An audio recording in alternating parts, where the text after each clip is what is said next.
Live के माध्यम से साथियों मैं इसलिए आया क्योंकि एक बड़े बड़े वायदे जो है हमारे नागपुर के सम्मानीय जिलाधिकारी जिलाधिकारी इन्होंने किए थे कि 75% जो है वो वोटिंग करने वाले। मैं आप सभी को बताना चाहता हूँ, जिलाधिकारी महोदय जो है, ये जिलाधिकारी महोदय ये भारतीय जनता पार्टी के पपेट है। ये जिलाधिकारी महोदय जो है ना, ये भारतीय जनता पार्टी के दलाल है। यानी एक तरीके से अगर तो बस इतना ही है कि जिस प्रकार से जो है राधाकृष्ण बी नागपुर महानगर पालिका के सम्मानीय आयुक्त रहने के बाद में भारतीय जनता पार्टी के दलाल बन के बैठे हुए थे, उसी प्रकार से जिलाधिकारी से हमारी ये उम्मीद नहीं थी, नागपुर वासियों की उम्मीद नहीं थी। लाखों मतदार जो है, लाखों मतदार बेचारे मतदान केंद्रों तक गए, लाखों मतदार मतदान केंद्रों तक जाने के बाद में उनको उनके मतदान से वंचित रखने का काम अगर किसी ने अगर किया होगा तो सम्मानीय जिलाधिकारी विपिन इटनकर इन्होंने किया है। यह विपिन इटनकर जो है, विपिन इटनकर ये भारतीय जनता पार्टी का दलाल है। विपिन इटनकर जो है भारतीय जनता पार्टी का पपेट है। और क्योंकि कांग्रेसी मतदार जो कांग्रेस को वोट देना चाहते हैं, जो परिवर्तन चाहते हैं, जो महंगाई से परिवर्तन चाहते हैं, जो बेरोजगारी से जो है अपना पीछा छुड़ाना चाहते हैं, ऐसे सभी मतदार जो है ये मतदान केंद्र तक गए। मतदान केंद्र तक जाने के बाद में उनको पता चला कि उनके पास में वोटिंग कार्ड तो है, उनके पास आधार कार्ड तो है, लेकिन उनका नाम जो है मतदान यादी में से गायब है। तो साथियों, ये 3 महीने 4 महीने पहले जब ये लास्ट जो वोटिंग लिस्ट जो आई थी, अंतिम मतदार यादी जो आई थी, अंतिम मतदार यादी में उनके नाम थे। भारतीय जनता पार्टी के जो बीएल है ना, बीएल बूथ लेवल एजेंट जिनको कहते हैं हम लोग, अगर समझ लो मेरा बूथ नंबर 219 है, उनको मालूम है कि बंटी शेल्के ये कांग्रेस का मतदार है, बंटी शेल्के की फैमिली कांग्रेस की मतदार है, बंटी शेल्के के घर के आजू बाजू के रहने वाले जो लोग हैं वो कांग्रेस के मतदार है। तो जानबूझ के उन लोगों का नाम काटने का काम, जबकि उनके पास वोटिंग कार्ड है, जबकि उनके पास में वोटिंग कार्ड है, उनके नाम काटने का काम जो है ये जिलाधिकारी महोदय और इनके जो भारतीय जनता पार्टी के जो पपेट है ये लोगों ने किया है। साथियों, आपको एक चीज बताना चाहता हूँ कि 2009 में 57.18% पोलिंग हुई थी नागपुर लोकसभा की। 2014 में जो है 56% हुई। 2019 में एक बार फिर से अगर देखा जाए तो 57% हुई। और सम्मानीय जिलाधिकारी जी के नेतृत्व में जो है नागपुर की लोकसभा के इस चुनाव में सिर्फ और सिर्फ 53.90% पोलिंग हुई है। और बड़ी निराशा की बात है क्योंकि जिलाधिकारी महोदय आप अगर देखते अगर होंगे तो जिस तरीके से अभी मैं राधाकृष्ण बी के पीछे पड़ा था, जो नागपुर महानगर पालिका के आयुक्त थे, और हाथ धो के पड़ा था, उसी प्रकार से मैं और मेरे साथी और ये नागपुर वासी जो है, क्योंकि सतर्क हो जाओ जिलाधिकारी, सतर्क हो जाओ जिलाधिकारी, मत रहो भारतीय जनता पार्टी के कार्यालय के सामने लेकर हाथ में भीख की कटोरी। सतर्क हो जाओ जिलाधिकारी, मत रहो भारतीय जनता पार्टी के नेताओं के आगे, देवेंद्र फडणवीस के आगे, नितिन गडकरी जी के आगे लेकर हाथ में भीख की कटोरी। मैं दोस्तों संगठन सर्वोपरि रखते हुए, क्योंकि संगठन ने मुझे अभी जिम्मेदारी जो है कर्नाटक की मेरे पास में जिम्मेदारी है, कर्नाटक का मैं प्रभारी हूँ साथियों। कर्नाटक में भी उसी प्रकार से, क्योंकि ये जो सरकार है, ये सरकार कर्नाटक में भी हर असेंबली में, हर विधानसभा में, जब विधानसभा का चुनाव था 30-30, 40-40 हजार वोट इन लोगों ने गायब किए थे। और वही जो है वही चीज इन लोगों ने नागपुर में की है। बहुत सारे साथी देख भी रहे होंगे, उनको कई लोगों की कॉल भी आए होंगे। और टाइम्स ऑफ इंडिया की आप न्यूज पढ़िए साथियों, टाइम्स ऑफ इंडिया में सीधा लिखा हुआ है कि 2.5 लाख मतदार, यानी जिनके पास वोटिंग कार्ड है उन लोगों के नाम तो इन लोगों ने गायब भी कर दिए यादियों में से।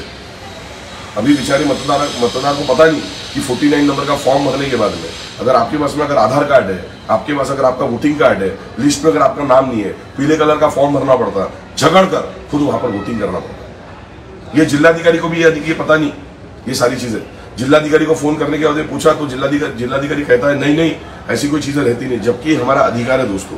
तो मैं आप सभी लोगों से गुजारिश करना चाहता हूँ और जिलाधिकारी को चेतावनी देना चाहता हूँ कि सतर्क हो जाओ जिलाधिकारी, मत रहो भारतीय जनता पार्टी के सामने खड़े हाथ में लेकर भीख की कटोरी। ये दलाल बनके, पपेट बनके जिलाधिकारी ने ये काम किया हुआ है और लाखों मतदारों को उनके मतदान से ये जिलाधिकारी ने वंचित रखा है।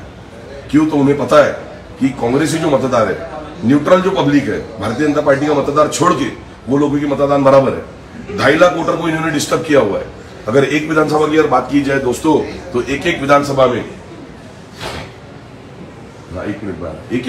में 40 से 45 हजार मतदारों को इन लोगों ने डिस्टर्ब किया। डिस्टर्ब यानी कैसा किया?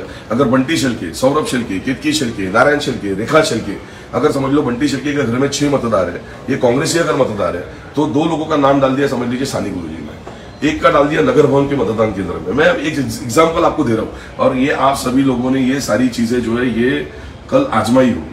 और आजमाने के बाद में, क्योंकि क्या है, लोकतांत्रिक ढांचे को जिस प्रकार से इन्होंने, अगर इलेक्शन कमीशन ऑफ इंडिया ही बिक गया है, इलेक्शन कमीशन ऑफ इंडिया बिक गया है, नागपुर लोकसभा की जिम्मेदारी 75% मतदान करने की जिम्मेदारी या जिलाधिकारी की थी दोस्तों, लोग बाहर निकले, हम लोगों ने मेहनत की, मेरे जैसे अगर बहुत से साथियों ने मेहनत की, अलग अलग पार्टी के कार्यकर्ताओं ने मेहनत की, लेकिन कार्यकर्ताओं ने मेहनत करने के बाद में पता ये चलता है कि उनका वोट गायब। तो साथियों, मैं आपसे यही दरख्वास्त करना चाहता हूँ, हम सभी लोगों से भी, कि भैया अभी जो है शासन प्रशासन सरकार जो है इनके ऊपर में भरोसा रख के नहीं चलेगा, प्रशासन के ऊपर में भरोसा नहीं रख के चलेगा, क्योंकि ये प्रशासन जो है, ये प्रशासन भारतीय जनता पार्टी के कार्यकर्ता है, ये प्रशासन जो है भारतीय जनता पार्टी के नेतृत्व में ये लोग काम कर रहे हैं, ये प्रशासन जो है भारतीय जनता पार्टी के पपेट बने। ये जो प्रशासन, ये जिलाधिकारी जो है नागपुर महानगर पालिका का, चाहे आयुक्त है या सम्मानीय हमारे नागपुर शहर के जिलाधिकारी जो नागपुर शहर और नागपुर ग्रामीण के जिलाधिकारी है, उनमें रामटेक लोकसभा भी आती है और नागपुर लोकसभा की उनके अंतर्गत आती है। तो ये लोगों ने प्यारे मतदार बंधु मेरे भाई और बहनों को जो है इन लोगों ने मतदान से वंचित रखने का काम इन लोगों ने किया है। संगठन सर्वोपरि कहते हुए दोस्तों, मैं सोमवार के दिन ही उनको भी निवेदन देने जाने वाला था, सोमवार के दिन ही उनको तमाशे करने जाने वाला था, लेकिन 27 तारीख को मैं सारे प्रशासन को मैं आपको आगाह करना चाहता हूँ, चेतावनी देना चाहता हूँ कि आप लोगों ने जो ये गलतियाँ की है, गलती आपको जल्द से जल्द जो है भुगतना पड़ेगा। और नागपुर वासी जो है आपको सही में ये आपकी ये जो गलती है, ये गलती और आपकी ये जो दलाली, इसकी फटकार जो है नागपुर वासी जो है सतर्क हो गया है, जागरूक हो गया है, अवेयर हो गया है और ये आने वाले समय में ये करने वाला है। तो जिलाधिकारी महोदय, आपकी जिम्मेदारी बनती थी, आपका कर्तव्य, आपका दायित्व बनता था। मेरा आपसे करबद्ध निवेदन है, अनुरोध है कि जो गलती आपने अगर की है, आने वाले भविष्य में ये गलतियां अगर दोबारा आपने अगर की, क्योंकि हम लोगों ने मेहनत की, हम लोगों ने हमारे नेता विकास भाऊ ठाकरे के लिए मेहनत की, बाकी जो पार्टी के भी जो लोग होंगे उन्होंने अपने अपने उम्मीदवारों के लिए उन्होंने मेहनत की, लेकिन पता क्या चलता है कि भारतीय जनता पार्टी का जो मतदार जो है, जो भी होगा 10% 12% जो मतदार जो होगा, उन लोगों के नाम कहीं पर आड़े टेढ़े नहीं, उन लोगों के जो नाम है, उन लोगों के जो बूथ में जो मतदान केंद्र में उनके नाम थे, वहीं पर उनके मतदान केंद्र में उनके नाम है। लेकिन अगर कोई समझ लो परिवर्तन अगर चाहता है, कोई सरकार से छुटकारा अगर चाहता है, कोई अगर चाहता है कि नहीं विकास ठाकरे जैसे एक अच्छा व्यक्ति अगर चुन के आए, दबंग व्यक्ति चुनकर आए, लेकिन आपने ये मतदार को आपने उनको दूसरे मतदान केंद्रों पर फेंक दिया, लोगों के मतदान से उनको वंचित रखा, लोगों के मतदान से आपने उनको वंचित रखा। आप क्षेत्र अगर देखा जाए, आप महल के क्षेत्र में जाओ, भूतेश्वर नगर के सम्मानीय नागरिक होंगे, शिवाजी नगर के होंगे, गाड़ी खाना के होंगे, कर्नल बाग के होंगे, किले के होंगे, इवन संघ बिल्डिंग RSS का मुख्यालय जहाँ पर है, वहाँ के कई मतदार जिनका मतदान जो है जामदार स्कूल में आता था। मेरा जो घर है दसरा रोड की पोलिंग होगी, कोठी रोड की पोलिंग हो गई, वो नगर भवन में 219 नंबर में, 220 नंबर में, जहाँ पर गडकरी जी का खुद का मतदान है, मेरा 219 नंबर की पोलिंग है। मेरे घर के पीछे हेडगेवार जी रहते हैं, तो नहीं, हेडगेवार जी का निवास स्थान जहाँ पर है वहाँ पर जो है कांग्रेस को वोट नहीं डालना चाहिए। गडकरी जी का मतदान जो है वो 220 नंबर में है, तो गडकरी जी को वहाँ पर वहाँ कांग्रेस को मतदान नहीं गिरना चाहिए। तो इस मंशा से लेकर आपने वहाँ के वोटर्स को जो है आपने डिस्टर्ब किया था। और मेन चीज यानी ये सारी चीजें कोई बोलेंगे कि आप लोगों ने ध्यान क्यों नहीं दिया, तो दोस्तों हम सभी लोगों ने ध्यान दिया। वोटर हेल्पलाइन लेके हम लोग घर घर गए, 6 महीने पहले हम लोग घर घर गए। जन गण मन यात्रा जो है आप लोगों ने फेसबुक लाइव के माध्यम से देखी भी होंगी। अगर समझ लो मैं मध्य नागपुर का विधानसभा लड़ा था, मैंने सबसे पहले जन गण मन यात्रा के माध्यम से मैं प्रभाग 22 में गया, मैं प्रभाग 20 में गया, मैं प्रभाग 8 में गया। वहां पर हर घर में मैं और मेरे साथी, और ज्यादा मजमे में नहीं, 3 और 4 और 5 साथी जो काम करने वाले जो साथी है, हर घर में जाने के बाद में 100 घर सुबह 100 घर शाम को किए। वोटर हेल्पलाइन ऐप लेकर गए, वो लोगों के ईपिक आईडी डाले, और ईपिक आईडी डालने के बाद में तब वो वोट साबुत थे।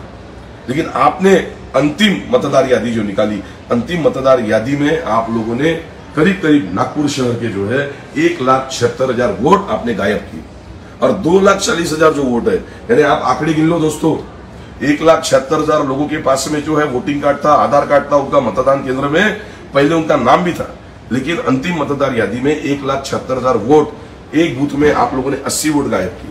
नागपुर शहर में, नागपुर लोकसभा में 2200 बूथ है, 8-2-16, 8-2-16, 1,76,000 जो सम्मानीय नागरिक है, जो बेचारे 1,76,000 नागरिक वोट डालने के लिए गए, वोटिंग कार्ड था, आधार कार्ड था, लेकिन वोटिंग लिस्ट में से उनका नाम गायब किया जिलाधिकारी ने किया, भारतीय जनता पार्टी के नेताओं के दबाव में।